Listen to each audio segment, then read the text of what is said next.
Okay, 6 o'clock, call the meeting to order. We'll begin with communication items. All right, so we will start off with our elementary school principal. Cassie, can you come on up and let us know what's been happening within the elementary?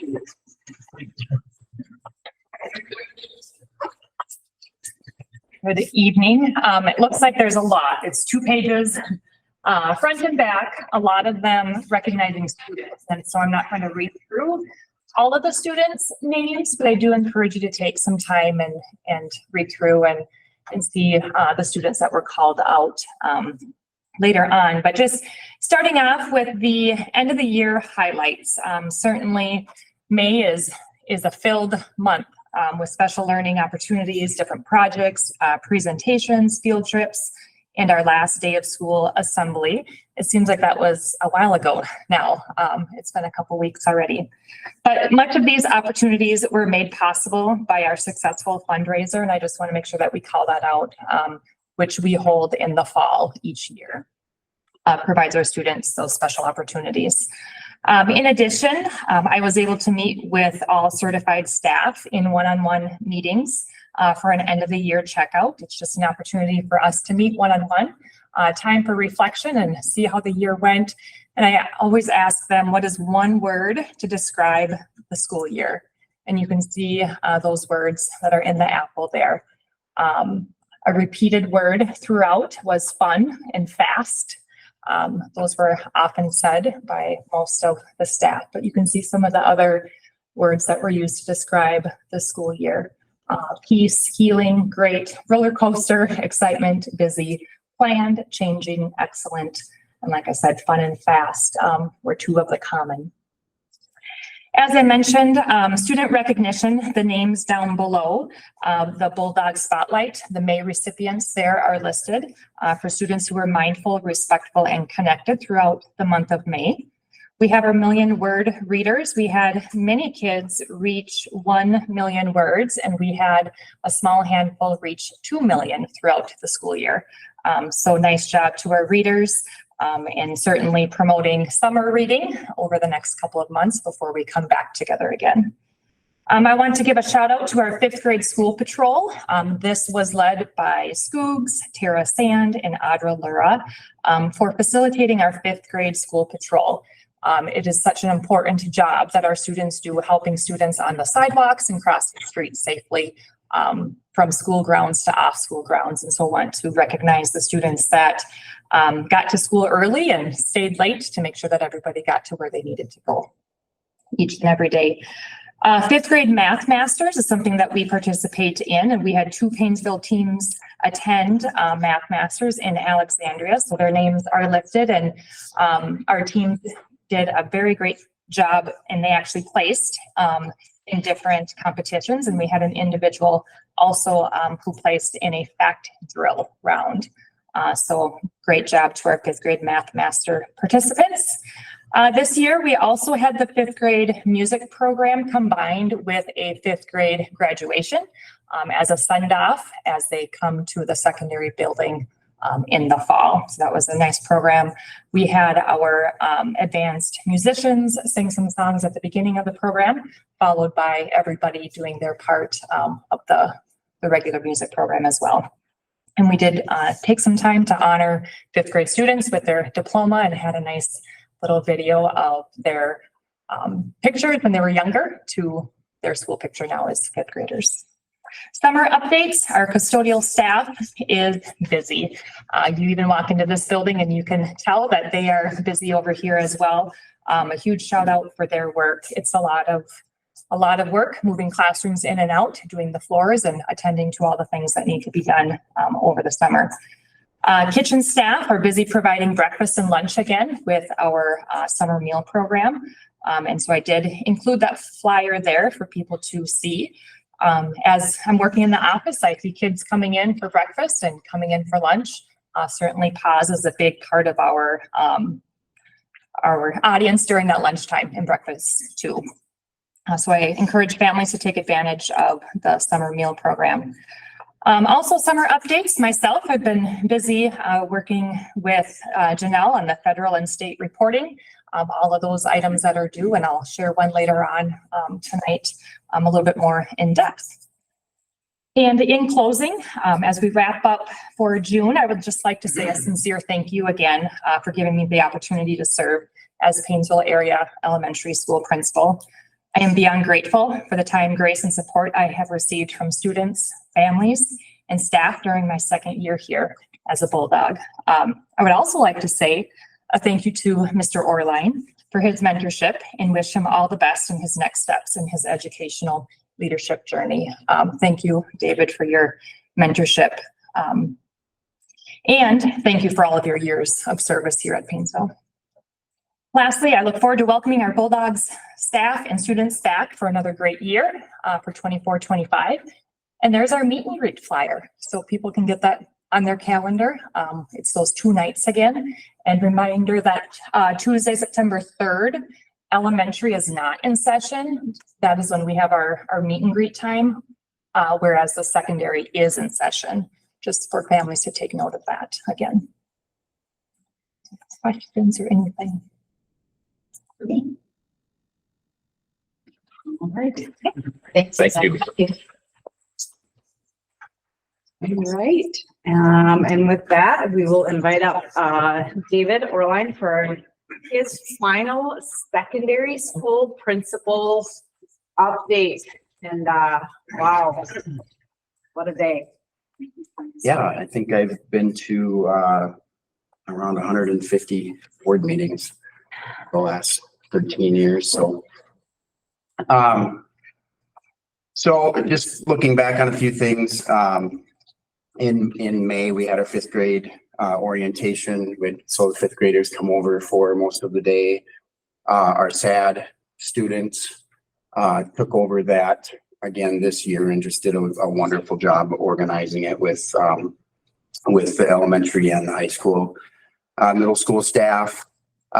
We had our middle school up day, fun in the Sunday for high school students, and then going into graduation. I thought the graduation ceremony was excellent.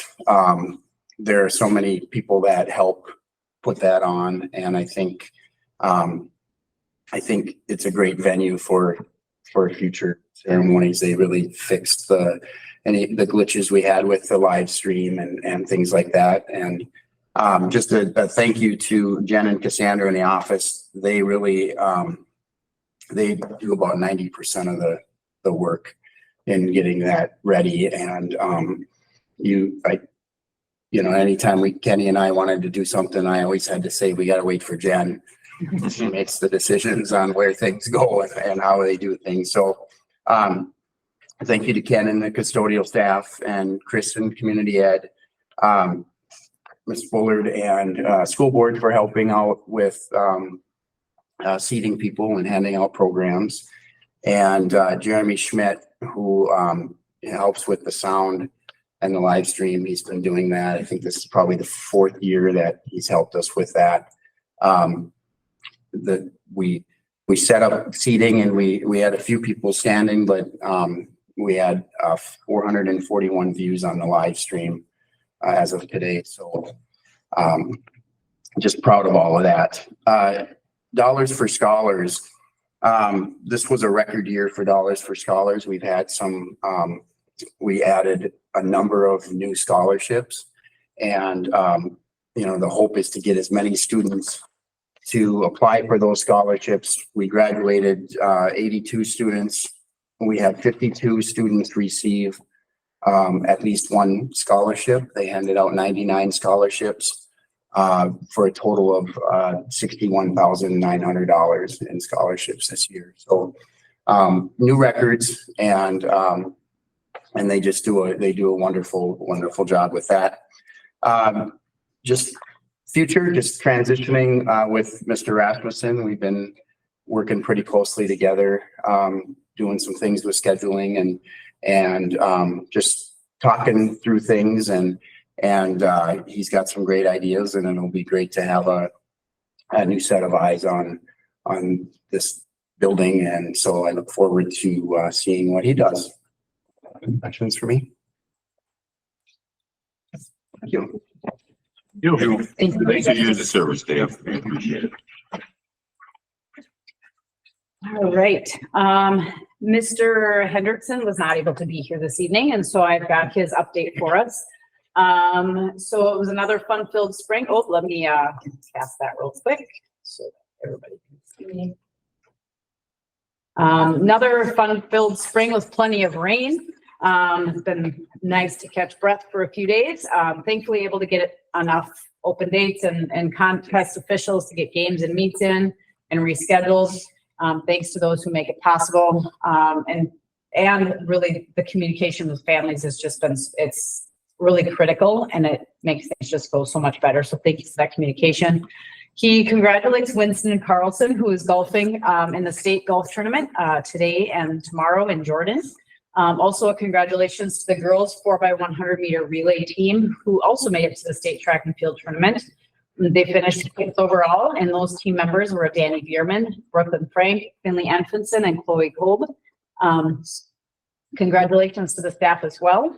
Moving into summer, working on details for the fall schedule. Cross country, volleyball, and football schedules for grades 7, 12 are all set.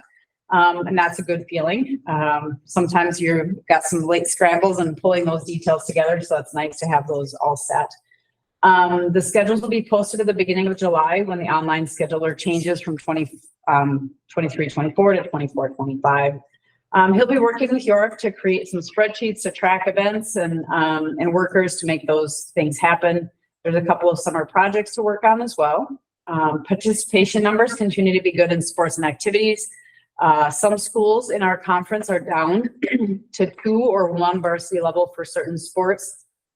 There are some schools with larger enrollment than Paynesville High School, and they have 2 levels for high school. We have 3 levels for many high school sports and 2 levels for most junior high. We're fortunate to have teachers and coaches who work hard and encourage our student athletes to continue participating. I'm going to just add a sidebar commentary. It really is fun to see when we meet with our activities and the activities directors and the superintendents. We do have a really robust program, and that's fun to see, and it's fun to hear that we've got some growing activities, so that's really cool. Big thank you to those who help make our activities happen. There's a lot that goes into making it possible for our young people to participate in a variety of activities, but we're thankful to have the opportunities that we do in a community that strongly supports them all. So go Bulldogs. Again, I think something I'll just add on Rick's behalf is, it is the volunteers, the coaches, the refs, the umpires. It takes everybody, and the parents that we have been really supportive of our programs, and so it's just a thank you to a successful school year. So, and with that, I will move on to our community education director. Chris, come on up and tell us what's happening in community ed.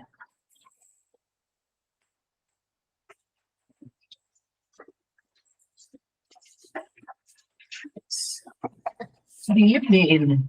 Summer is my busiest time, so we are in our 2nd week of summer rec, and most of our classes are full. We really have had great registrations this year. People are taking that, our swimming lessons are always popular, rec sports and camps. We're on our 2nd week of that, and those were well attended. Our baseball and softball teams are now getting in gear and starting to play their games and traveling. And so we're working through the bumps and bruises and some of the things around trying to get that going. We have that great theater camp. I have 19 kids signed up, so I'm looking forward to that Alice in Wonderland production. And that's going to be in July 15th through whatever that Friday is. It starts on the week of July 15th. Our summer pause program, we have 119 contracts. We're averaging about 73 kids a day. And student staff, we're just finishing up and filling out the rest of our staff needs. So it'll be really nice to have a full staff for this program. And everybody stepped up a little bit and put in some extra hours so that we can make sure we have enough staff for the kids that are there.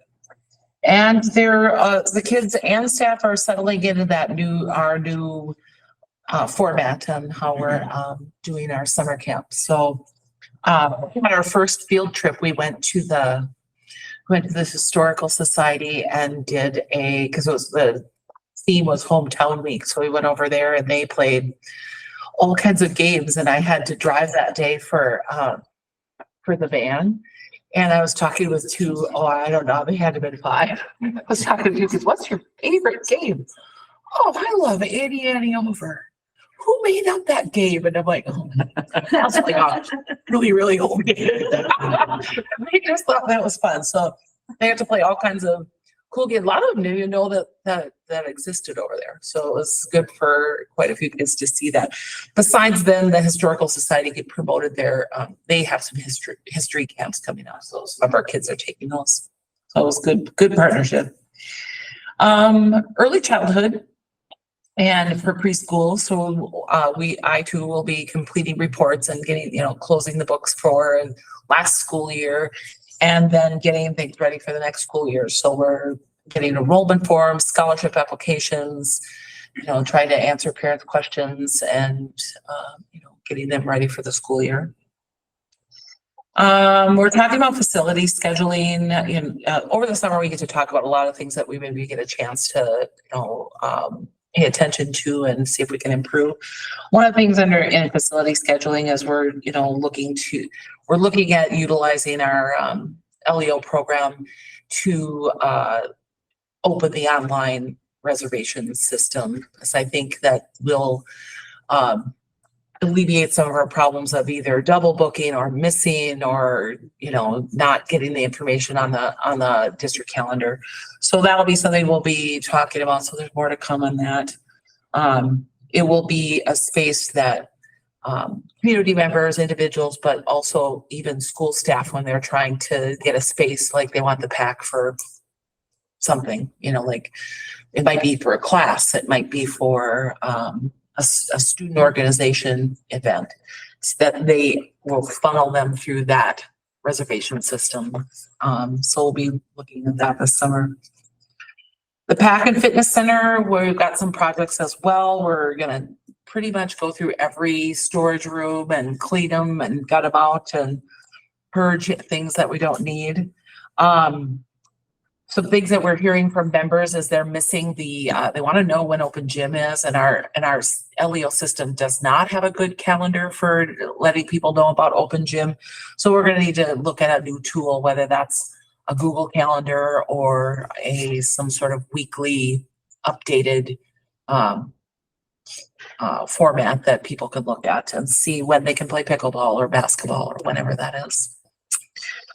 We are pulling together to review those current policies, procedures, and try to get things, we're finding inconsistencies. So just put something together and then be consistent and launch in the fall. Just say, this is how we're doing things, and train staff to enforce the policies consistently. That's what we're kind of going for. I also am putting our my facility scheduler on data mining. I want to know exactly how many members we have and what are their categories and how many are free and how many are, I want to know all of that data. And along with that, maybe how much it's being used. So that is some things when we want to make program decisions, whether that's on membership fees or purchasing equipment or whatever that is. I want to know how many people do we really have coming through this building. And then we are hoping to get into the back cardio room and gut it all out, clean it really good, paint it, and maybe resurface the floor. So that's hoping by September we have something like that and have it kind of spruce that one room up back there. What's next? One of the things that was decided is for this next school year, instead of 4 publications for our catalog, we're going to drop back to 3. We'll have a fall, which will come out around August 1st. That will cover August, September, October, November, December. We'll have one that'll come out for winter. That will cover December, January, February, March, and April, and then we'll have one that come out at the beginning of April. That'll be our spring, summer, probably a bigger edition because we'll have quite a few things. And that will cover April, May, June, July, and August. It'll save us some dollars, but I do think it will also be sufficient to promote the programs and promote the things that we have going on in the community. And I won't feel like I'm doing a catalog all year. Get a little break in between. So, and then summer, I didn't put it on here, but the concerts are coming up. They'll be in July, starting July 11th. We added 2 more weeks, so it goes through August 15th. And so we're getting those all squared away and ready to roll for those concerts. And can I just piggyback on that real quickly and invite board members that, Chris mentioned that might be a good platform for us to have a place, as we are looking forward to the tech levy, that we can, whether it's an administrator or Chris or myself, or just to kind of welcome everybody and say, hey, we're over here for 20 minutes if you want to come over. I mean, we don't want to hover into the space and make it all awkward and weird, but we want to be accessible, and make sure that people have an opportunity. And it's a place where people are going. And so that's something that we could think about. And Chris brought that up as a possibility for the Concert in the Park series. So we'll have to think about what that can look like and how we can have a presence there. So might be a good opportunity to be accessible to answer questions. Okay. All right. Thank you. Thank you. Yep, thanks. All right. And finally, for tonight, our administrative updates. Ken, what do we got for buildings and grounds? I know you're kind of sitting and twiddling the thumbs and not doing. Yeah, There you go. for sure, right? Wishes. I was gonna start it by saying wow, but I'm like, yeah, that's probably a little bit not effective enough. So, on a good note, the heat exchanger process, putting that new heat exchanger in went really well. We did not get to run it a lot, but we did get to run it some, and it looks like it's fine. No leaks, no nothing, so that went really well. Another good note is a little bit of luck goes a long way when you're dealing with the sewer system.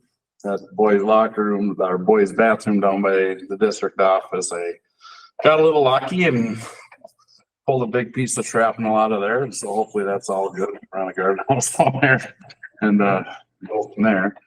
And as you guys probably all seen, the hallways are plumb full of stuff, and summer cleaning, the weed de-waxing process in the high school here is not going as good as it did last year with the tiles being older.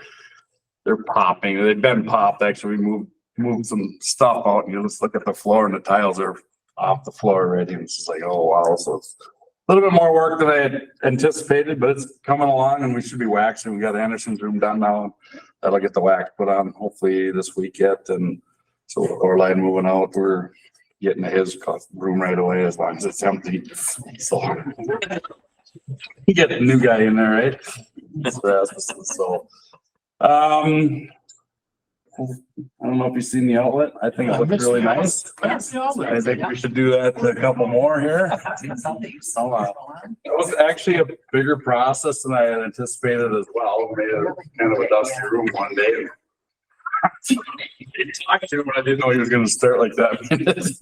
It happened. So, yeah, I thought that turned out really well. Works good. He told me anyway, so don't plug your computer into it. He had a fan running in it. So, and on our list from the teachers for the summer break, we get quite a list at the end of the year. We get a lot of emails and stuff, and that's actually going pretty well. And, you know, meeting with Cassie and them and some things they'd like to see done. And I got to meet with Chris yet. That's coming up this week yet to see what we want to try to accomplish together and get it all worked into the schedule and done. So, yeah, it's been busy. I'm enjoying it. It's all right. It's good. So better to be busy than slow. So a couple other projects I would like to really get back on. Obviously the tennis courts, get them looking, get the black dirt in there, get the gravel out, the black dirt in, drill the holes, get the fence up. It's really weedy in that second one. fill some cracks in there and make it look respectable. And of course, the track as well. So, and, with all that, like, Rick had said with the rescheduling games because of rain, well, the rain makes the grass grow too.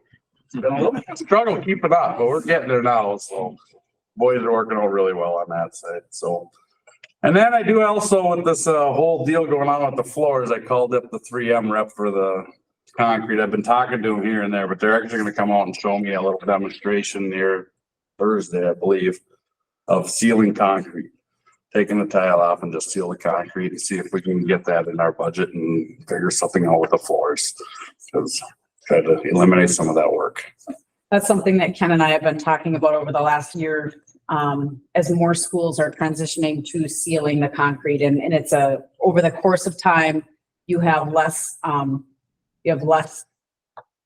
cost in your staff to refinish and to, replace the seal and the waxing, and it's a more modern look on your floors versus the old cracked tiles, and so it's a process though, and so Yeah. nice to hear And that. there's a couple of ways to go about it. And one's really expensive and one's not as expensive. And I don't want to kind of, if it's not going to stand up, I don't want to go the cheaper way, but I do think it is. I think that's what other schools are using and they're having good luck with it. So that's what I think they're going to come out and show me, but I'm thinking they're going to show me both ways. And we'll figure out what we want to do. So, any other questions? So is that process, removing the tiles and then grinding it, so you polish the concrete? Yeah. Yeah, it's both ways. Yeah. No matter which way you go, you got to grind the concrete. So it's messy. Yeah. It's dirty, dusty. It's messy. Yeah. So, And then you seal it so it's not permeable. right. Yep. It's kind of like down in the pack area. Yeah. So actually I had a guy in just from a company that does it, and we don't know what's on that floor down there. It's nice and shiny, but it has got a few stains in it. So we were actually trying to pull a few of the stains up. I did move a rug. I got to go and look to see how it looks after it dried and stuff, but. I wondered about that because I've seen some of the, like you say, staining. Mhm. And it It just, looks like it's the foot traffic, and I'm thinking maybe the salt from the winter time. I don't know what's causing it. So, looks like it's maybe some spills too. yeah, it's possible. So Outdoor pickleball courts. I've been asked about that. Oh, fun. Yeah. So that would be so if we get the tennis up and running, there would be 4 of them. You know, we could put 4 on there. Sounds good. Thank you. So, all right, thank you much. Okay, budget. All right, so I'm going to, the 24-25 draft budget, that's attachment number 2. I also have embedded in the presentation, so I'm gonna just, show the presentation. And then, I will, click on it, so that you can see what we're talking about. All right. Okay. So, in regards to budget development, so in order to see the actual attachment, you can just click on the link that says budget development, and there you'll see the second attachment, which this is the document that you'll see, which is it's got the breakdown of our funds. It's the format that we've seen over the course of years. When we revise the budget, we set the budget, but I think more importantly, is for us to kind of walk through the presentation so that you can see all of the considerations that kind of come into the budget. So this is just a snapshot that's enlarged a little bit, so you can see the beginning where our fund balance is, what our revenues and expected expenses are predicted to be, and then where our projected ending fund balance is. So a lot of things go into the budget assumptions. Most importantly, and kind of, I guess, the standard, where do we start, is that the budget includes a 2% increase on the funding formula, which brings the per pupil funding from $7,138 to $7,281. So the biggest impact for us this year, and we've been talking about this over previous years, but we did graduate a large class and we have a smaller class coming in. So the gen ed revenue is calculated on $8.99 for ADMs, your average daily membership, which is kind of like how many student numbers you count on, right? Last year's budget was built on 911, so that definitely is a change. We've also built the revenue on a slight increase to our title funding. And we are planning on continuing to receive some cross subsidy aid. And we're going to talk about each of those in a little bit. Our expenditures, we do know that this budget includes actual costs for employment contracts. As all of you know, we just went through a pretty exhaustive negotiation series, and everything is set and ready to roll. So that's in next year's budget, there will be very little variation unless there would be somebody who was not hired and we didn't know their actual costs, okay? We did include our 12% increase on health insurance premiums. We've also had a substantial increase on our workers' comp and property insurance. Those both, I've had extensive conversation with our agent about options and possibilities. The one piece for our property insurance is I am recommending, instead of doing a full year's renewal, that we do a month to month and continue to look at options and explore some additional opportunities. Our workers' comp increase for us there, we've had a couple of large claims over the last year. And so as an administrative team, one of the things that we have to look at is how can we do some education, prevention, just really make sure that we have a sound procedures in place to make sure that we're taking care of things and avoiding as many claims as possible. So the way that workers' comp works is that we'll have, things ride on our policy for approximately 3 years and then they fall off. And then, so we're going to be looking at some increased costs for a while. But all of those things, unfortunately, what I'm hearing, and I've done my research with additional, besides just our agent, I've reached out to a number of colleagues to find out what's happening across the state. And unfortunately, I'm seeing that we're in a very similar boat to other areas as well. So just as a reminder, when you look at our budget is 77% salaries and 23% of other expenses. So again, we are a personnel heavy organization. And that's because what we do is we teach kids. So that's why it is what it is. The other piece I wanted to just show you from an expenditure perspective is that there is likely going to be some social work variation. So our social workers have historically been employees of the West Central Education District, but they are 100% assigned to our school district, okay? If you think about a year and a half ago, when with some ESSER money, we were able to hire our elementary school social worker. And then the legislature enacted the program support personnel aid, so that position was able to stay on. And that has worked really well as a direct hire. So the social worker that we had at our secondary building is moving to a different school district within the West Central Education District. So it gives us an opportunity to look at doing a direct hire instead of a contracted hire. So it's cost neutral for the district. So there is no expenditure variation, except you would see it in, so like if you come and look at the bills, or when you look at kind of the way bills are distributed, instead of being a purchased service to West Central Education District, it would be part of our personnel budget.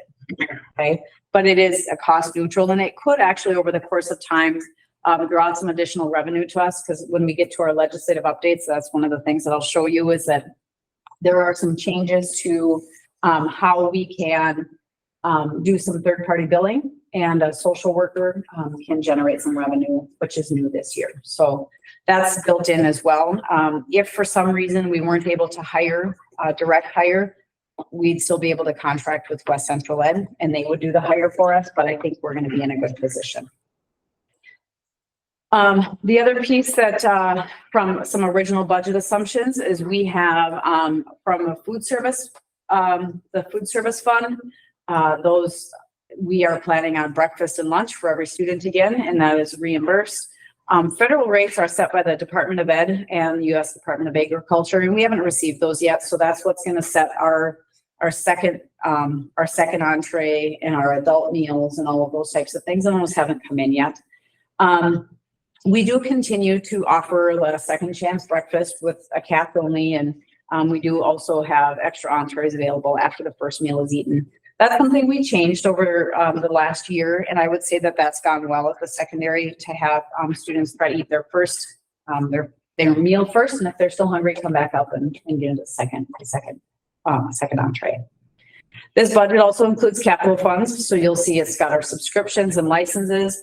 Our long-term facility money is in there. One of the things that I did want to call out is that, you know, last year in the legislature, in the legislative mandates, we were required to provide menstrual products in the lock zone across the district.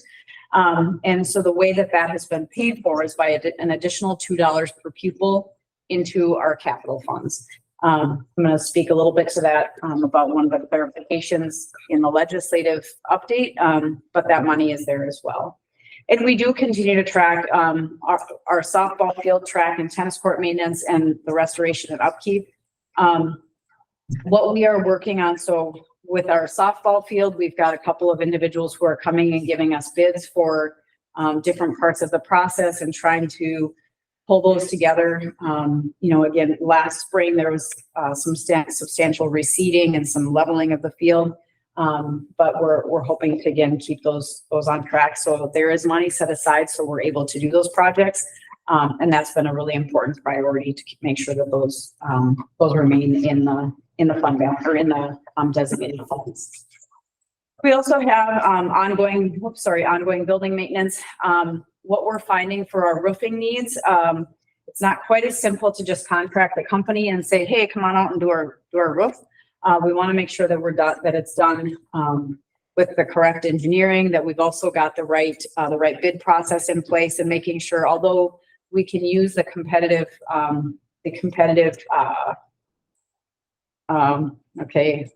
Carrie, what is it called? The state of Minnesota has a process where they vet out the vendors, and they're at they're the lowest bids, and you can use approved vendors off of that. There's a term for it, and it's escaping me at the moment. We can do that, but we still have to make sure that we've got all the right pieces in place. And that's where we're just really kind of slowing down to make sure we dot our I's, cross our T's, and have everything done appropriately. So those are still on there. We had our fire inspector here not too long ago. We are expecting a few issues with some of our fire doors. So those are things that will be replaced with these funds as well. And then our debt service payments, our bond repayments are going according to schedule. Some variabilities and increases. We're looking at our fourth grade. So we've had a lot of conversation about our fourth kindergarten teacher and whether that stays in kindergarten or goes up to first grade. Again, we currently have that fourth section moving to first grade because we're watching those kindergarten numbers. But it does seem to be the best use to make sure that we stay on par to support those kindergarten and first graders with the most distributed class sizes. So we're keeping an eye on that. We also are watching the unemployment cost. So as of right now, we've had 17 employees apply for unemployment. We are expecting a higher number than we had last year, purely because people are more aware this year than they were last year. And we've really worked to try to understand what that implication for us is. We do expect that it will be reimbursed this year again, but our expectation is for next year that we are going to have to likely assume those costs. The state has looked at a couple of different ways. They don't have a allocation to pick up those costs again, but they're looking at different ways to handle, whether that could be an application to a levy. My pushback on that is to say, continue to fund it. You know, it's, so those are things that we're just tracking and trying to keep our eyes on. We are maintaining increased sub costs. There is an expanded use of sick leave with our earned safe and sick time. And so because of that, we are maintaining increased sub costs so that we aren't caught off guard there. As mentioned, all contracts are settled, so there should be very little variation there. We are also looking at maintaining budget allocations for curriculum cycles. Cassie's going to talk more about that a little bit later. I think just highlight to where our curriculum needs are. And then we have designated funding to the restricted fund for the ongoing building needs. So some other things that are built in, again, we've got the multi-year planning for the athletic fields. And again, that's, I know that we've been talking about that, and I do want to reassure our community, and board members, this is not falling off to the wayside. We are making sure that it's done correctly and that we're doing it in compliance. You know, there's a number of steps that we want to make sure that we have in place. We're also taking a look after the last negotiation session to make sure that all of our job classifications, we remain in alignment. You know, when you are an organization like our size, well, actually all employers within the state of Minnesota, you have to have compliance with your pay equity and your job distribution. And over the last couple of negotiation cycles, we've had some big swings. And so we want to make sure that we're still in alignment and keeping track that everything is progressing the way that it should be. We continue to analyze the PA system, the announcement system at the secondary, and our sound fields at the elementary. Those are, again, that was one of the hopes with our tech levy, is that we would be able to budget for that over the course of a couple of years and make it happen. And so we're keeping an eye on that. We're also watching our preschool enrollment. If you remember, we added a halftime preschool teacher that we were able to find. Actually, that'll be on the next on the business meeting at the end of June. But we're watching those preschool numbers, and when preschool is growing, you know, that means that our elementary programs are going to grow. So we're keeping an eye on that and hopeful that we can continue to have expanded conversation about growth. Okay. And we are actively working on the renewal of the tech levy. So it expires in 2024. And so what that means is that if it doesn't pass, the district will no longer receive revenue beginning in taxes payable 25. So it's something that we certainly are keeping on the radar and looking at what that would mean from an implication perspective. Okay. With that, are there any questions about the draft budget or the anything that you would like further information before it's presented to you at the end of the month?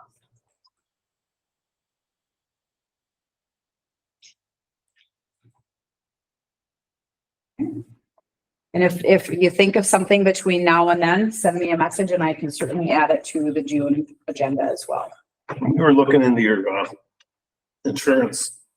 Do you, you know, I know you got to compare apples to apples, but I guess I do that with my farm and homeowners. You just kind of got to shop around a little bit, but I know in general, a lot of places are 25 to 30% higher. But how long have we been with the individual we've been with, I guess? How many years has it been? With that agency, I want to say, and I'm going to look through, I think you two may have been on the board. I think, I know Bruce was prior. I think we were with a different agency at the early part of Bob Hewitt's term. And then midway through that term, went over from one local to another local. So does that sound about right? So, you know, it's not indefinitely. It hasn't been an indefinite amount of time. I did ask for some comparisons there. The one piece with insurance, so you're going to know this when you work with an agent, there are certain carriers that they can have and can't have, and that are in certain areas. I did, in exploring with some of my colleagues, I did ask for information about from some other providers. Liberty Mutual is who we currently have, and that's who provided our bid. And I've asked for a couple of different, I guess, inquiries with other providers and other, that's not the right word, the insurance carrier, thank you. And so there's pros and cons. Some won't give us an estimate, and some, you know, because we we've been with them before and we've had some other, so there's a variety of factors that come into that consideration. And unfortunately, you don't know sometimes what you have for coverage until you have a claim. And hopefully you don't have a claim and you can be in, we want to say, get into a preferred group status as far as not have multiple claims. But And that's, with a lot of insurance companies, unfortunately, you pay the premium and until there's an actual claim, read the fine print, you don't know what you have for coverage until you get a claim, unfortunately. so with our workers' comp, we did buy back credits for a number of years because we had some low rates. So we were able to, or we were given credits, we didn't buy back. We were given credits because of our, of our claim rate. With our property and liability, we haven't had large claims. Of part of what I understand from the Liberty Mutual, and this is, so I'm going to sound really, really uneducated because there's a lot of terms that are very specific to the insurance, the percentages of areas of the state and the country of what gets rated based on claims and all of those things. Minnesota, and if we all watch the news and pay attention, Minnesota has had a number of natural disasters. Like we've had lots of storms, lots of wind damage, hail, many of those things, which has impacted our area. And so I've vetted that out with a couple of my colleagues and their insurance providers.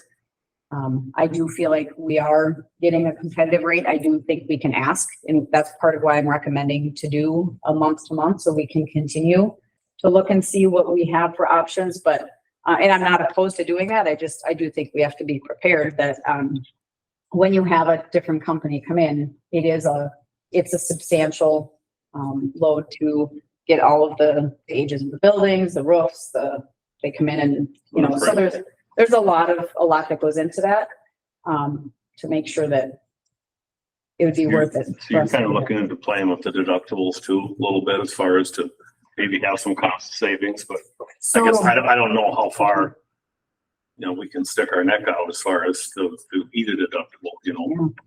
So there are some, there's some opportunities where you can buy down your deductible.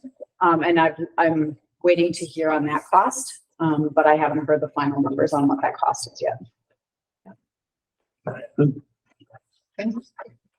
Good question. Thank you. Yeah, this is nothing unusual. We had our Alden Park Gang meeting last night. That's what we talked about. The increase in insurance and the fact that there's less and less people willing to insure bigger companies. All right. Great. So that doesn't require any action. Would you like me to move on to the literacy? Yes, please. Okay. So I'm going to invite Cassie on up to share our literacy plan. So as she's coming up, I'll just kind of give a little bit of history. So as we've talked a lot about the READ Act, this is one of the mandates and requirements that came out of the READ Act. And it does replace the Read Well by Third Grade, and the Read Well by Third Grade was incorporated into the World's Best Workforce a number of years ago, and now the literacy is kind of pulled back out, and so we have the literacy plan. And so Cassie, I'm going to turn it over to you, and I'll pull up the plan and let you just kind of direct me where you would like me to have them look. Perfect. So I decided, I went back and forth. Do I give this overview off of the plan template, or do I jazz it up and make a presentation and go that route? I did go with the template because I want you to see how MDE has laid that out for us. And you're going to see how it's all connected. Whereas I felt if I did a presentation, I might miss how they're connected. So bear with me. It's a lot of text. I plan to summarize, but to go along with Janelle's overview, this was passed in May 2023. So it is very recent. Since then, there have been many updates, and Janelle and I and educators all over the state have been attending legislative update seminars to get the latest and greatest. What's happening with the READ Act? What does this change mean and how does that impact us? And so there's constant communication around this, and I'm anticipating this will continue to evolve. And so this is the plan for 24-25 as we look into the new school year. With the READ Act, there are different focus areas before I get into the plan itself. And those focus areas are around curricular resources, dyslexia, family and community engagement, professional development, screening. And if you remember when we did a presentation on FastBridge screening data a couple of times, so that's what that screening refers back to, interventions, and then there's a whole section about this specific plan. So that's what we're going to talk about tonight is the actual plan and how all of those other focus areas go into this plan. The Read Well by third grade really honed in on K through 3 with some expansion of the higher grades. This local literacy plan, there's still some conversation about where is the focus, but you're going to see that it does go K-12. And so we're going to talk about some things that, you know, really systematically, what are we doing across the board versus just at the elementary level? Right now, the plan is focusing at the elementary level, and that's from MDE's guidance. And we have more information coming out on what that looks like for fourth grade and up. You'll be able to see that we did include some information for fourth grade and up because those were some things that we've already been doing. So I included that, or we included that into the plan already. So just again, note that this is kind of the first go at this plan.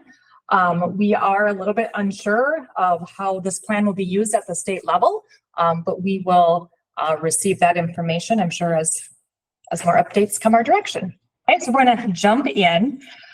So really the goal of the READ Act and the local literacy plan is to support every child reading at or above grade level every year, beginning in kindergarten, and to support multilingual learners and students receiving special education services in achieving their individualized reading goals in order to meet grade level proficiency. So that's the why. We want kids reading at grade level, at or above.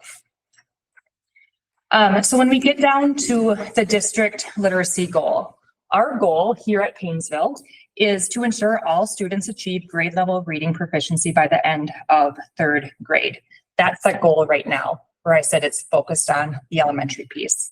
So how do we get there? What are the things that we're going to do and have in place so we can achieve that? That first piece is implementing FastBridge as our universal screener. Later on, we'll talk about how MDE has approved screeners. FastBridge was one of them. So thankfully, we were already utilizing that tool. Next is implementing personal learning plans. And so this is coming from the READ Act. Any student who is not reading at grade level, we will be responsible for providing a personal learning plan to notify and involve parents that their child is not reading at grade level, and providing families with at-home literacy development support and opportunities. So what can families do to help support their child at home in the area of reading? So that's that second piece that we will work on. We will continue our use of evidence-based interventions. You heard a lot about MTSS this year and some last year. We'll continue with our intervention model and how do we meet the needs of students. Really looking at what's been our practice at the elementary and how do we scale that up to middle school and to high school students who are not reading at grade level. Certainly professional development, continuing our training with letters as we onboard new staff, making sure that they have the opportunity to receive that training in the science of reading. And then our last area that we'll focus in on, as I mentioned, is that MTSS, that multi-tiered system of support, making sure that those systems are K-12 and not just at the elementary level. And so what do we need to do as a system to make that happen for all of our students? The next portion is looking at the universal and dyslexia screening. Those are the 3 tools that MDE has approved. And as I mentioned, FastBridge is one of them. And that is what we've been using for a few years now. So we'll continue to use that. Looking at dyslexia, and we'll dive a little bit deeper later on, but dyslexia screening is included in FastBridge. However, there's more information coming out on that and what subtests are required in order to identify characteristics of dyslexia. And what do we do as educators to educate our families, and how do we support our readers who might display characteristics of dyslexia? We are not diagnosing dyslexia, but we can identify the characteristics. Okay. And so in there, we call out the FastBridge subtest, what is required from this local literacy plan already. There's been an update that we are screening fall, winter, and spring. Initially, it was fall and spring. Since then, they've called out all 3 testing windows. So we'll continue that practice. That is our current practice right now. The next page 3, we call out what screeners are we giving, how often, and which subtest students are getting. Then we look at grades 4 through 12, and this was the area that was not required for this local literacy plan, but this is already our practice. So we were able to identify what we're currently doing for grades 4 through 10th grade utilizing FastBridge. Then the next portion of the local literacy plan is looking at parent notification and involvement. And so how do we communicate with families when they have a child that is not reading at grade level? And so MDE is providing some guidance and some templates around what that looks like. And they're calling it a personal learning plan. So your child is not reading at grade level. Here's what we're going to do in response to the data that we have. And so that will be shared with families. Again, some of this we are already doing. We do this at parent-teacher conference time. We talk about here's the target, here's where your child is at, here are the things that we have in place here at school, here are some additional activities or opportunities you could do at home with your child as a reader. Report cards that shows progress towards literacy standards, that is shared with families. Families receiving FastBridge universal screening reports 3 times a year. So we will kind of tweak that practice and make sure that all 3 screening periods, fall, winter, and spring, that's getting into families' hands, elementary, middle school, secondary. We're going to create the personal learning plan so that way when a parent receives it, it's recognizable and that it's not changing grade to grade, but there are some common themes on that personalized learning plan. So when families receive that. Then looking at our MTSS, that parent notification piece. Right now, our MTSS team provides quarterly reports to students that they are serving, but this will be expanded because our MTSS folks don't necessarily work with all students not meeting the benchmark. There's our MTSS kiddos, and then there's some kiddos here, and then our kiddos that are meeting the target and above. And so looking at all students not meeting that reading benchmark. Okay. And then I included some examples of at-home literacy strategies that we will share out with parents, and making sure that they are age and developmentally appropriate, and things that families are able to do that don't have a lot of pre-planning or prep work. They're driving in the car and you know, they're rhyming or they're calling out familiar words, you know, repeated strategies and things like that. So those are the types of strategies that we will provide to families. Looking at that next piece around dyslexia, there was some language in the Read Well by 3rd grade around dyslexia, and some of that carried over to the READ Act. However, MDE has not quite determined that exact criteria for determining the characteristics of dyslexia. So that's kind of what school districts are waiting on, is what does that look like? Because we want to make sure that we have the correct information before we put numbers up stating X amount of students have characteristics of dyslexia, right? We want to be accurate in that, so we can communicate that effectively to families. So you'll see the asterisk there. And then in the chart, right now, we have an asterisk with that note, because we didn't want to put numbers there, not knowing for certain what that criteria looked like. Okay, but you can see the number of students we screened in the fall, how many students met or exceeded the benchmark in the fall, and then that same data in the spring, how many were screened and how many were at or above. And we were able to provide that data kindergarten through 10th grade.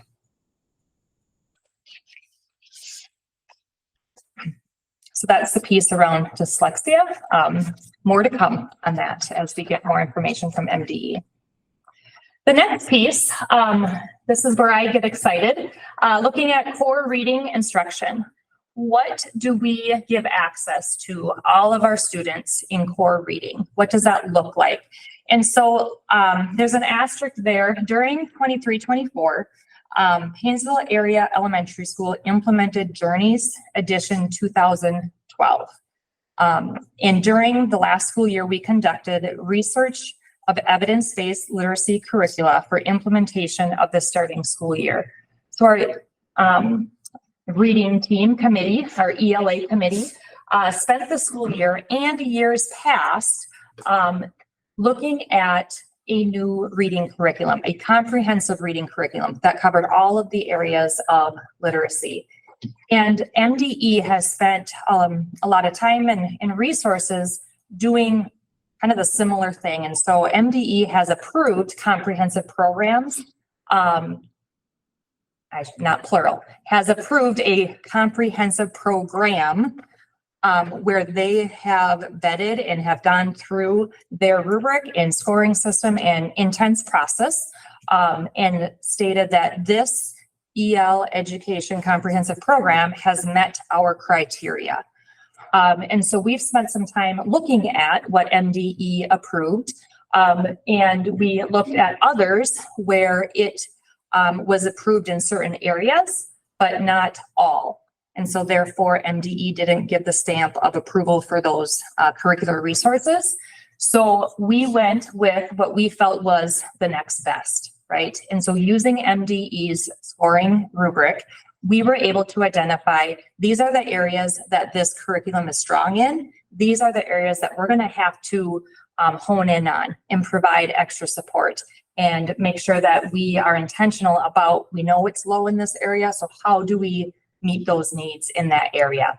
And so after much research and collaboration, we have decided to go with Benchmark Advanced, the edition of 2022. So their most recent, which they've done a very comprehensive alignment with letters, with the science of reading. And so as you know, our staff, the majority have been trained in letters. And so we were able to do that crosswalk to make sure that that comprehensive program matches our professional development, right?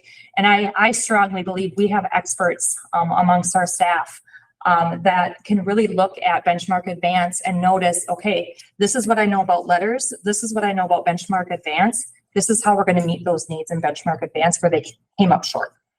So we'll be able to do that and have that professional development throughout the year. So with that being said, next year will be our first year using Benchmark Advance, and making that purchase is a big to-do. And so very thankful that we were able to, as a district, allocate funds to support that, that purchase and really have that comprehensive, streamlined approach where our readers are going to be given high quality literature at the elementary level. And then, you might be asking, well, what about the secondary? What does that look like? So then we can have those conversations. And I was able to meet with secondary ELA this year and have similar conversations. What are the needs? What are our current resources that we're using? What does that look like? And so we're having those conversations at the same time MDE is, right? As I mentioned, that they're coming out with guidance around secondary, and we're having those conversations as well. Is what we're currently doing meeting the needs of our students? If so, if not, right? So you'll see that's listed there. We were also asked to indicate how much time is spent on the instructional delivery model. Whole group, small group, and then power half hour. That is our MTSS time where all students receive additional support in reading, whether that's remedial or at level or extension of grade level. Okay. So then that next, Sorry, I'm on page 9, sorry. I think you go back up. Go back, sorry. Cassie, they can't opt out of this. This isn't like MCAs where I don't know why, they're required to do this, right? So this is are you talking about families and parents or? Both. Oh, yeah. I mean, I don't know why a parent wouldn't want their kid to do it then. So this is the tool that we will use to teach Minnesota academic reading standards.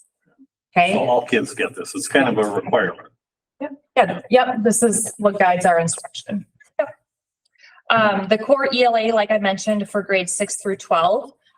Right now, much of our resources are teacher curated. Am I saying that right? Mm-hmm. Which they're utilizing resources to create their scope and sequence of their reading classes aligned to Minnesota state standards. Comprehensively, we've got the block schedule. That's how many minutes are allocated. Working with Mr. Rasmussen as well as Mr. Ornline and what that looks like moving forward. So we'll have those same conversations as we did at the elementary level with the secondary. Okay. Again, this was 6 through 12 was not required to report on, but I thought it was important for us to see our current reality and what we're currently doing in order to make those next steps. Doing okay yet? Yep.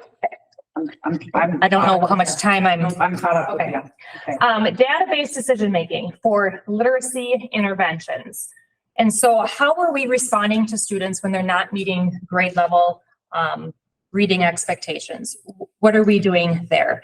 Well, Paynesville has done a fantastic job setting up an MTSS framework, meeting the needs of all of our students. And so we will continue our MTSS framework and expanding that into the secondary. How do we allocate? Just explain real quickly what MTSS stands for? Yes, multi-tiered systems of support. So if you can think of your remedial, your reteaching, your on level, and your extending. And so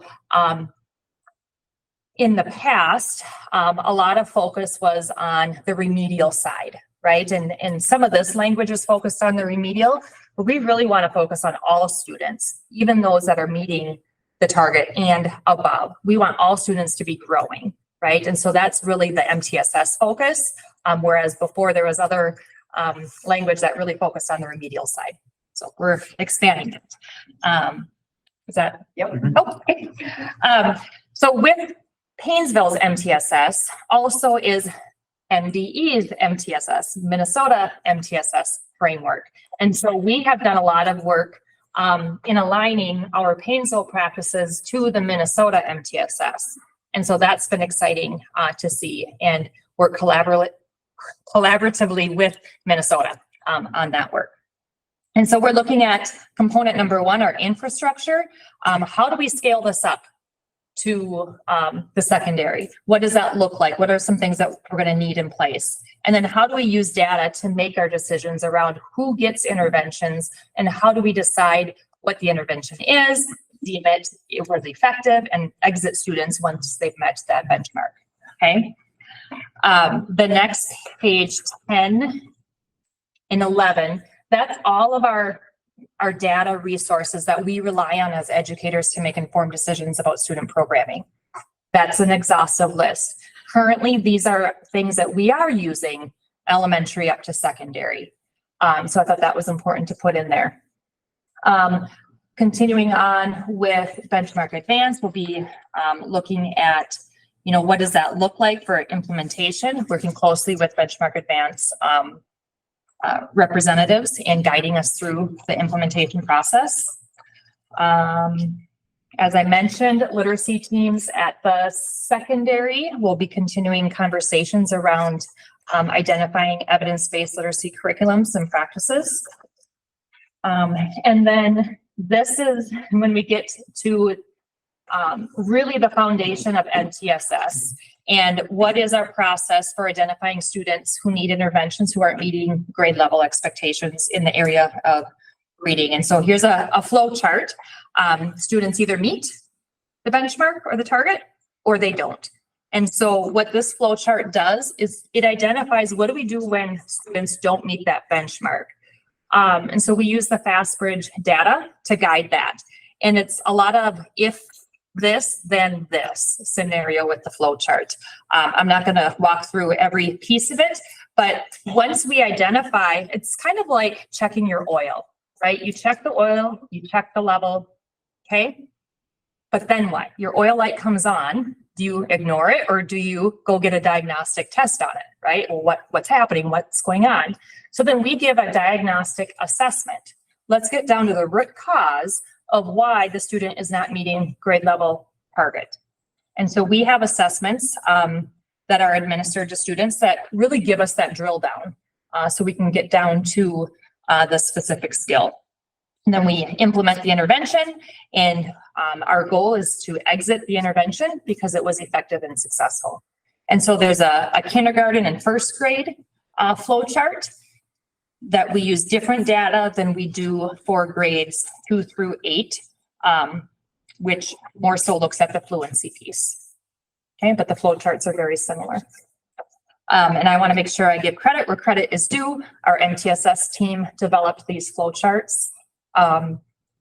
It was middle of May and we were in an MTSS meeting and I said, you know what, I need a visual. I need a flow chart where we can see all the moving pieces. And this is what they came up with in a matter of time. So I want to give them a shout out for their hard work with that.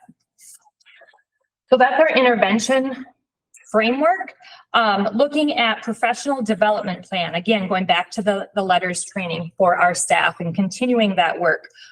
We've spent the last 3 years training staff in letters, the science of reading, and making sure that we have that evidence-based foundation. And so we'll be starting a new cohort, myself included. I've gone through the administrative training, but going through the actual training that our certified staff have gone through. So we'll start that new cohort later on this fall. Again, we're waiting for some guidance from MDE and some language around that. And MDE is recommending that we do that in phases, phase 1 and phase 2. And so letters stands for Language Essentials for Teachers of Reading and Spelling. And there's some more reading you can do about what is letters for educators and what are their takeaways after going through the training, if you're interested in that. MDE is asking us to call out in phase 1. They're saying these are the people that must receive letters training. Let me back up. MDE approved 3 training modules, if you will, and letters is one of them. There's 2 others that districts can choose from. We are going to continue with letters. So they, in phase 1, they're saying how many of your staff are in these categories, how many of your educators have completed the training already, how many are in progress, and how many educators still need the training in phase 1. And so we sorted through and sifted through our staff, and you can see that we're sitting very nicely with the number of educators that have completed the training already. And so, like I said, we'll be starting that new cohort of that next wave of training.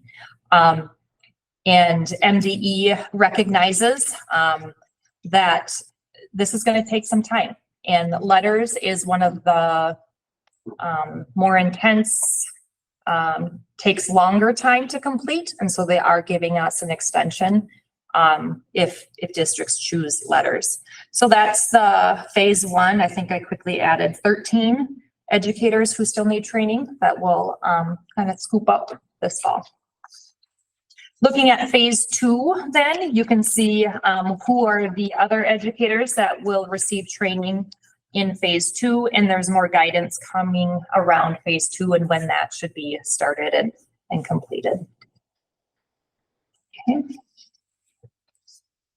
Then lastly, yes, the last page of the local literacy plan. What is our action planning for continuous improvement? As you know, we are a district committed to continuous improvement as an ongoing effort to enhance teaching practices, student learning outcomes, systematic processes, and the overall performance of the school district.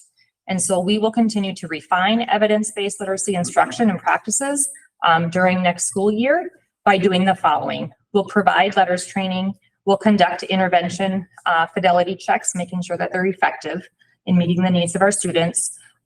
We will implement the evidence-based comprehensive literacy program, Benchmark Advance, kindergarten through grade 5. We'll continue to have those same conversations at the secondary level. And then we will expand our MTSS intervention time to grades 6 through 8 and continue to collect and analyze student performance data in order to meet the needs of our students. So there's this piece. This is found on our school website. In addition to this paper plan, we need to submit a digital survey that will go to MDE with the same information. So this can be found. And that's due June 15th. 15th. Yep.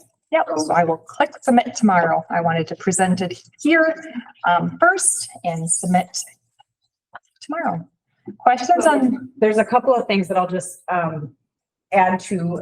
First of all, thank you. The amount of work that has gone into this plan and just understanding the READ Act. I know between you and the ELA team, the MTSS core group, there's just been so much work that's gone into that. So thank you. That's really good work. And as we get into the legislative updates, you're going to hear that some of the things, as if, for instance, the Benchmark Advance, you know, it's an evidence-based reading curriculum. And what we've had up to this point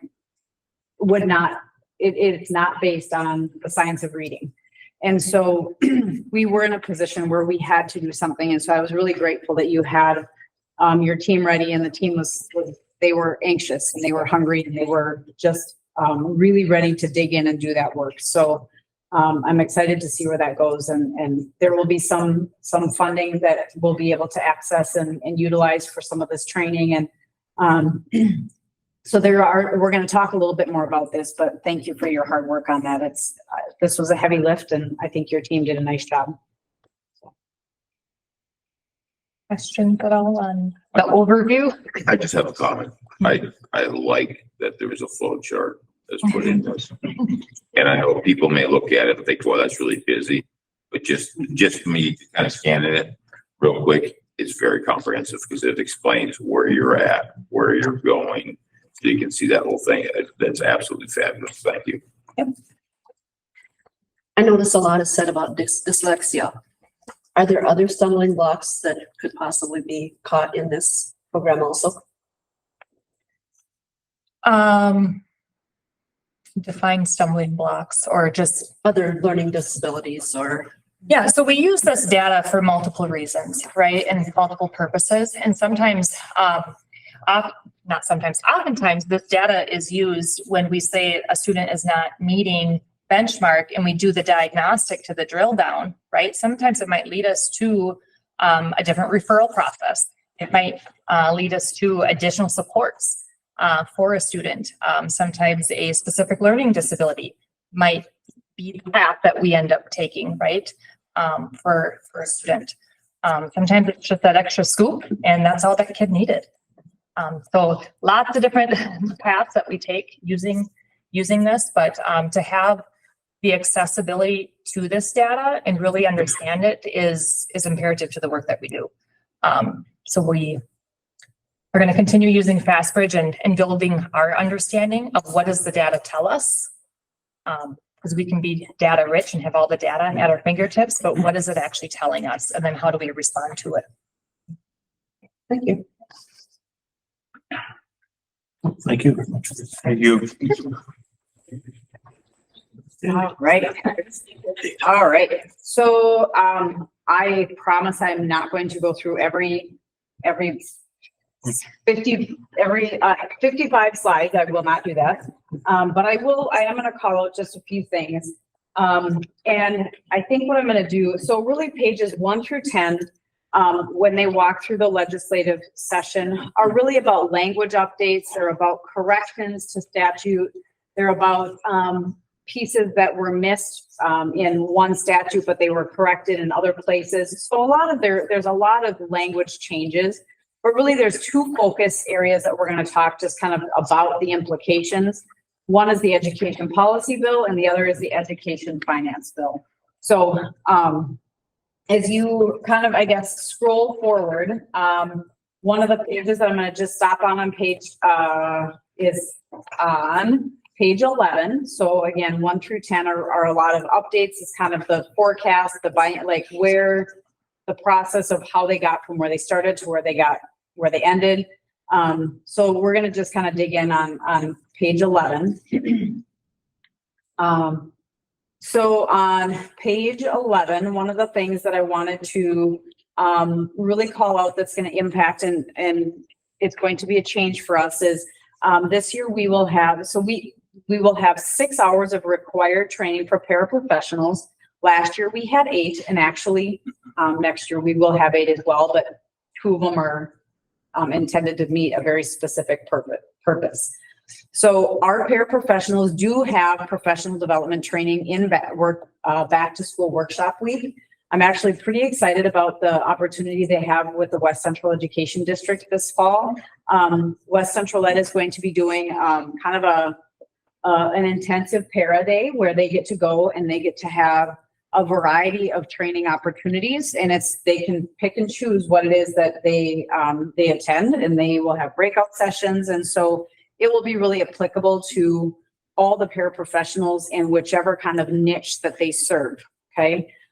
The biggest change for us is that this year we are required to provide a separated out 2-hour differential of training opportunities for our paraprofessionals who are not yet highly qualified.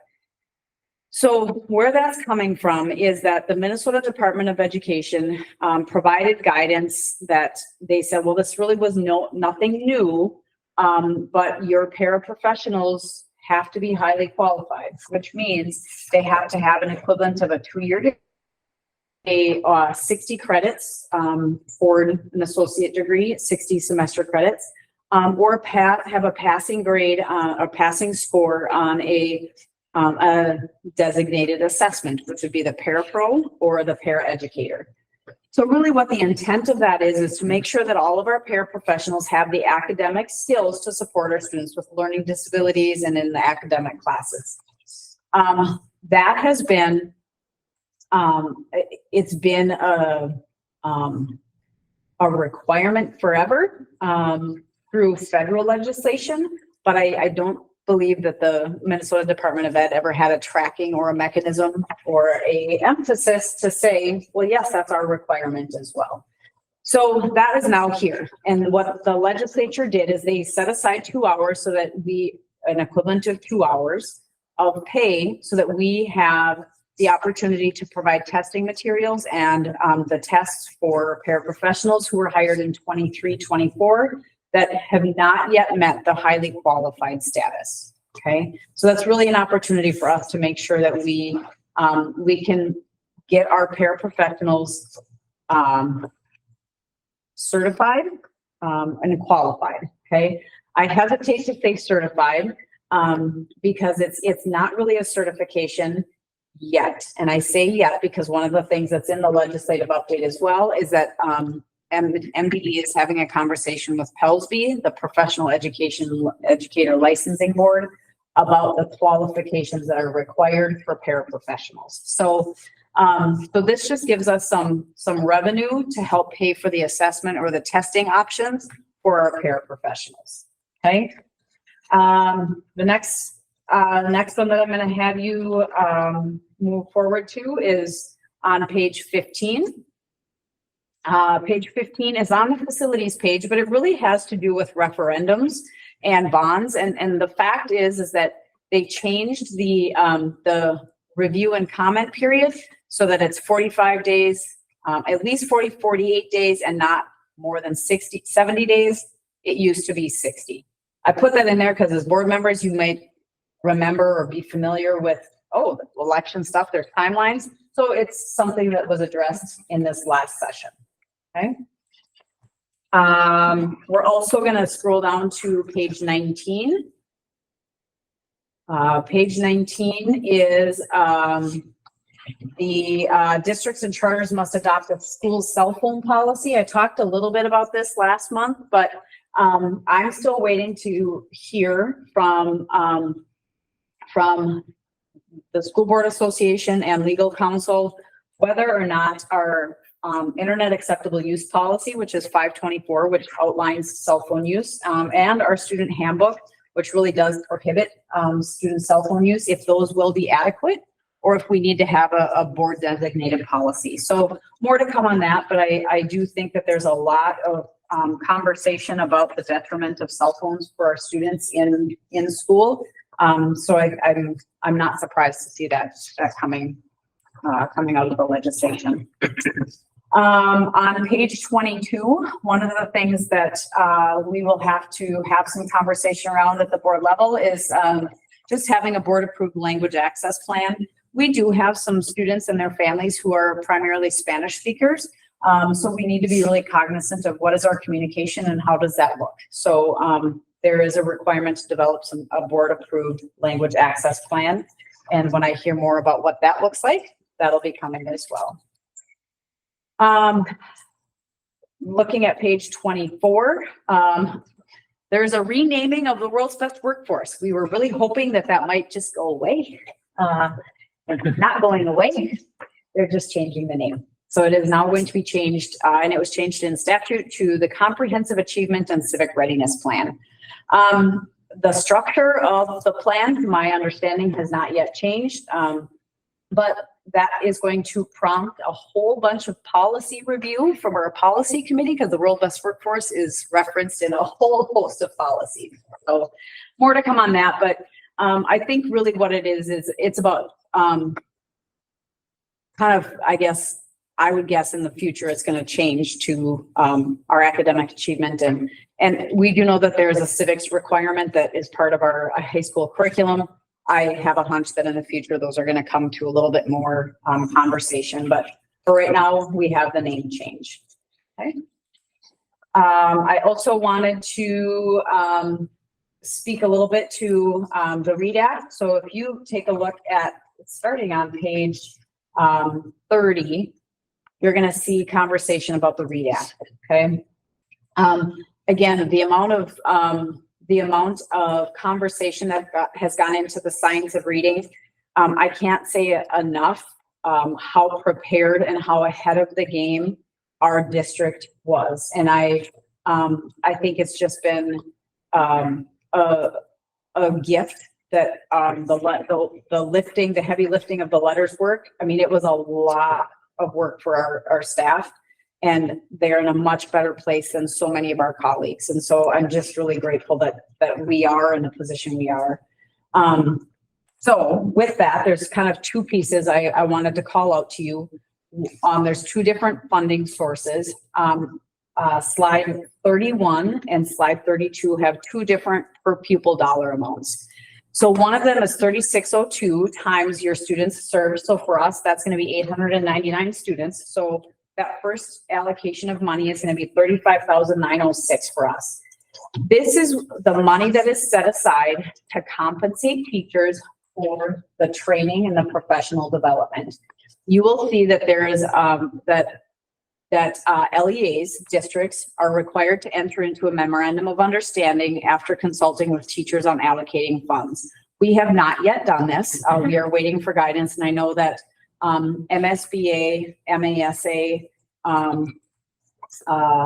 so the School Board Association, the Superintendent Association, and I think there might be a couple others, are working hand in hand with Education Minnesota to develop a template memorandum of understanding that then we as a district, so it'll be our negotiating committee, I would assume, and myself, along with our teacher negotiators, will sit down and develop the memorandum of understanding of how this funding is applied. Now, I'm not even going to speculate on what that looks like yet because I haven't seen any guidance as far as what the considerations are.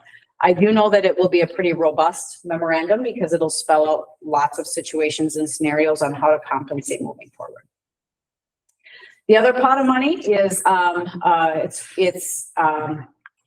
this is the money, the $35 million in curriculum funding. So if you think back to last year, one of the reasons why we put a portion of funding aside for curriculum was because there was another portion of revenue that was going to be set aside to use for curriculum.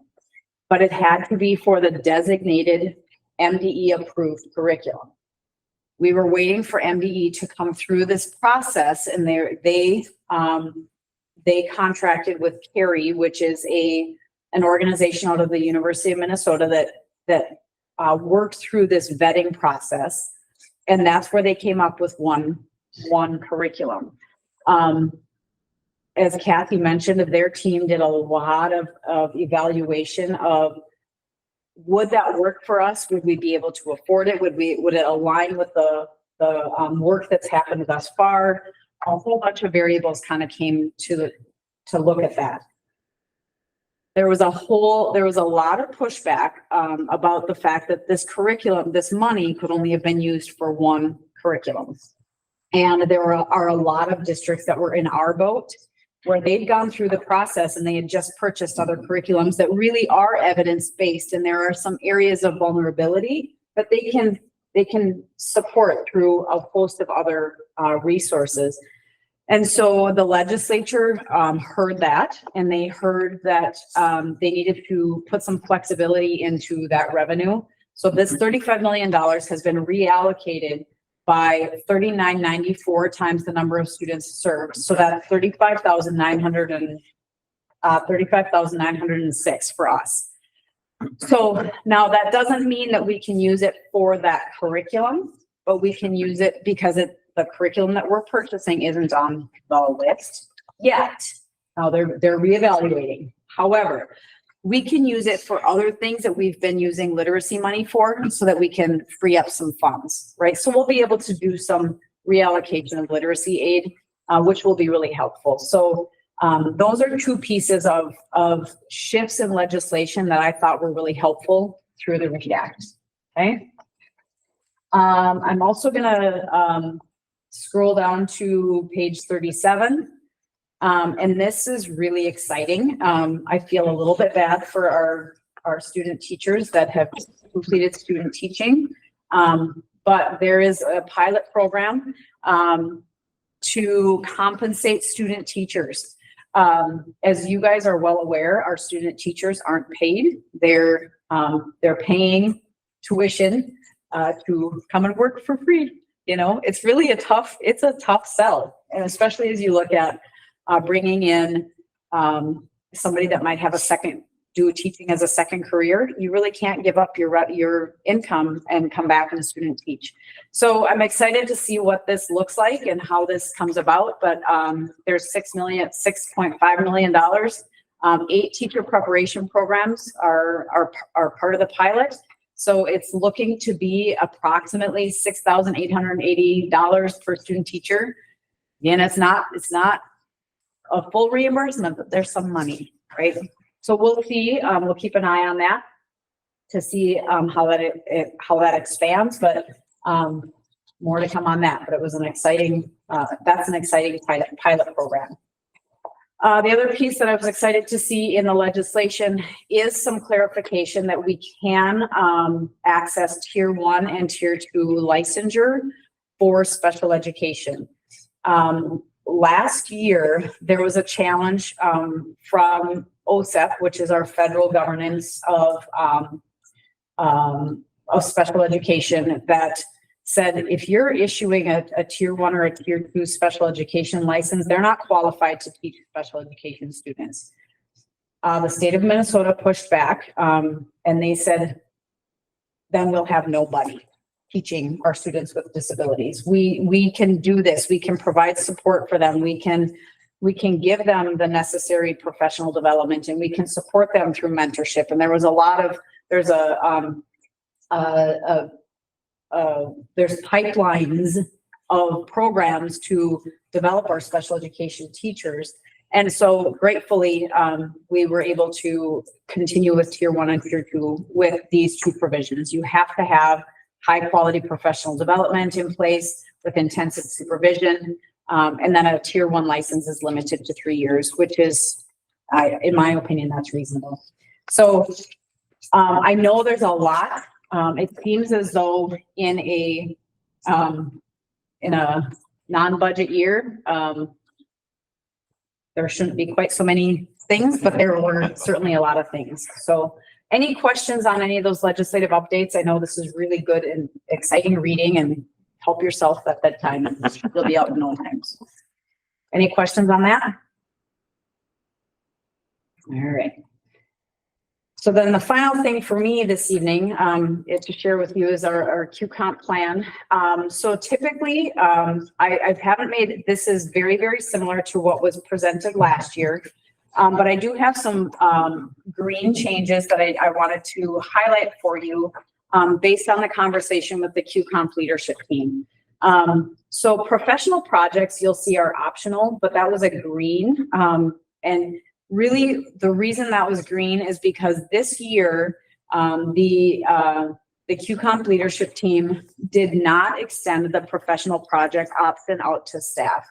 There was a lot of conversation, and you'll see in this bottom, the bottom green, there's a lot of conversation about how the steering team and leadership team has evolved over the course of years. And there was just not, there was an understanding that there needs to be some clarity around roles and responsibilities and what that looks like. The whole intention of the QComp program is to kind of develop some leadership capacity. And so you'll see in the green, this is an update that I received about where the QComp leadership team would like to go and some of the work that they have committed to doing over the summer. So just so that board members are aware, the leadership team, it consists of teachers in both buildings, both principals and myself. And it really, the conversation, the administration sits and we listen and we provide input and feedback, but it's really not our plan to develop.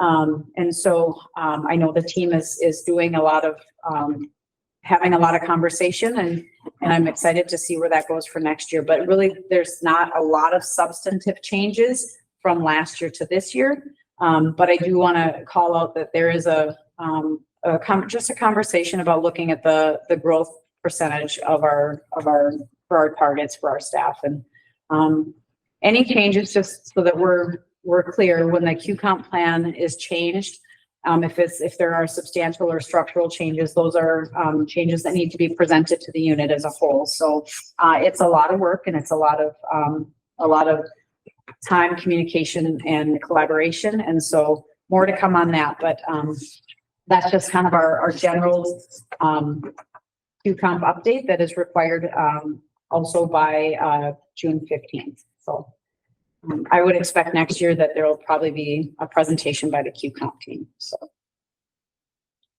Okay. And with that, I'll just turn it back to you. Okay, so we're near the end here. We've got time. Anyone have any comments, requests for any kind of specific information or questions? This is your opportunity as board members. So is there anyone? No, I do just want to pass on real quick. I had a chance to talk with Lori and Jasmine for the West Central Ed District. I had to go over some documents over at the Udon House.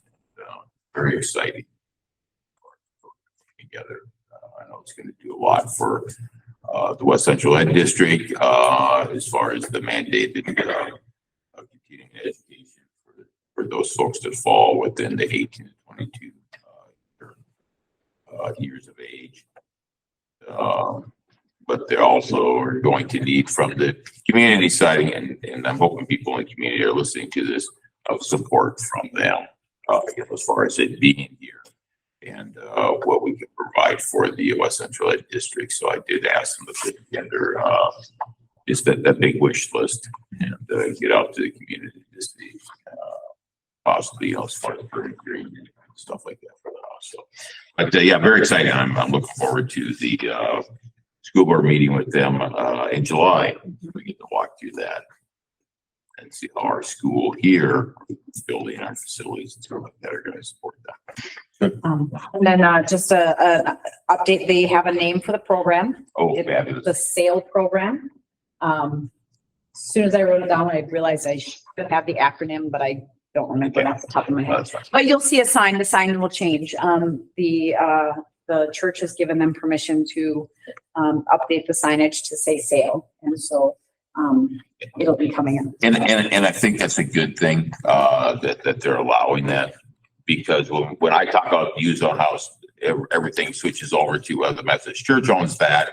And so what's this, or well, we won't give anything because the Methodist Church should be supporting that. Well, this is something completely different. So I think this will help out as far as really putting it out there that there is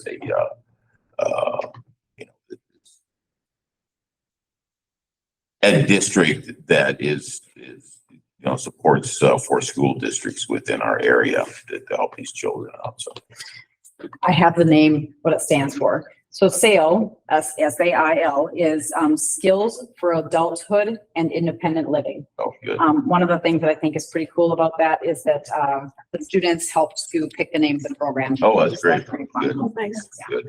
And if you look in the newspaper as far as the graduates from this year, that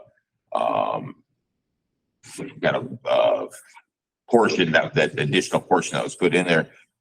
There were students that said that they were going to this program that have graduated this year, which is going to be great. So,